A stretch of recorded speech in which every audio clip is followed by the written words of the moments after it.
গোটা আরব বিশ্বে ঝড় তোলা এই গানটি আগে শুনুন।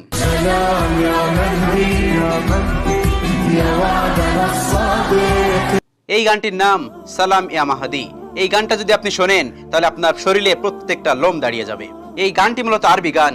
এখানে মাহাদি আলাইহিস সালামকে আগমনের কথা বলা হচ্ছে, তাকে আগমনের কথা বলা হচ্ছে, হে ইমাম মাহাদি আপনি আসুন, আমরা আর পারছি না, আমরা নিপীড়ন নির্যাতিত সইতে সইতে আমরা অতিষ্ঠ হয়ে পড়েছি, আপনি আসুন, এদের সঙ্গে লড়াই করুন, আমরা আপনার সৈনিক হতে চাই, আমরা আপনার সাথে সঙ্গে হয়ে লড়তে চাই। এটা মূলত আরবি গান। এটা হয়তো আপনার জন্য বুঝতে একটু কঠিন হতে পারে, কিন্তু যারা আরবি বোঝেন তাদের জন্য খুবই সহজ হবে। যারা আরবি ভালো করে বোঝেন না তারা ইউটিউবে যে সার্চ করবেন, ইংরেজি সাবটাইটেল দেওয়া আছে, সেটা দেখে বুঝতে পারবেন। এটা যদি আপনি বুঝতে পারেন তাহলে আপনার শরীরের লোম দাঁড়িয়ে যাবে, এটা আপনাকে আমি কথা দিচ্ছি। ফিলিস্তিন সহ বিশ্বের মুসলিম দেশগুলো যখন নির্যাতন সইতে সইতে অতিষ্ঠ হয়ে পড়েছে, তখনই তাদের মুখ থেকে এরকম কথা বের হয়। তখনই তারা ইমাম মাহাদি আলাইহিস সালামকে পৃথিবীতে আগমন করার আহ্বান জানিয়ে থাকেন, কারণ তাদের এই নির্যাতন থেকে মুক্তি দেওয়ার মতো কেউ নেই। এই পৃথিবীতে 57টি মুসলিম দেশ আছে, কিন্তু কেউ মুসলিমদের পক্ষে কথা বলে না। তারা নিজেদের স্বার্থে সবসময় লিপ্ত রয়েছে, তারা একজন একজনের স্বার্থে যুদ্ধ করে চলেছে। আপনি একটু ফিলিস্তিনের মুখে তাকিয়ে দেখুন, তারা এত নির্যাতন এত নিপীড়ন সহ্য করছে, কিন্তু কোনো মুসলিম দেশ তাদের পক্ষে দাঁড়ায় না।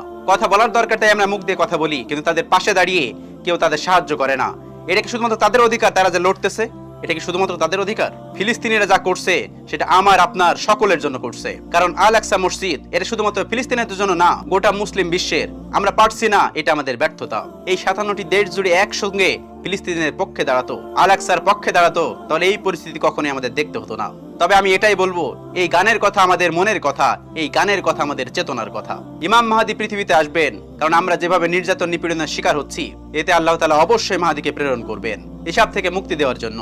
মানুষের যখন দেয়ালে পিঠ থেকে যায় তখন সে ঘুরে দাঁড়ানোর চেষ্টা করে। মুসলমানদের ঘুরে দাঁড়ানোটাই হলো ইমাম মাহাদির সঙ্গে একত্রিত হয়ে যুদ্ধে যাওয়া, আল্লাহর জমিনে আল্লাহর দ্বীনকে প্রতিষ্ঠিত করা, গোটা পৃথিবীতে কালিমার পতাকা উত্তীর্ণ করা, পৃথিবীর প্রতিটি জনপদে নির্যাতিত মুসলমানদের পাশে দাঁড়ানো, তাদেরকে উজ্জীবিত করা, তাদেরকে দ্বীনের পক্ষে ফিরিয়ে আনা, তাদের ইসলামের জন্য প্রস্তুত করা।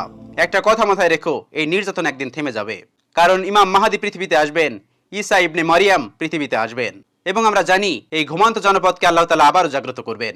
আশা করি কথাগুলো বুঝতে পেরেছেন। আল্লাহ তাআলা আমাদের সকলকে বোঝার তৌফিক দান করুন। আমিন।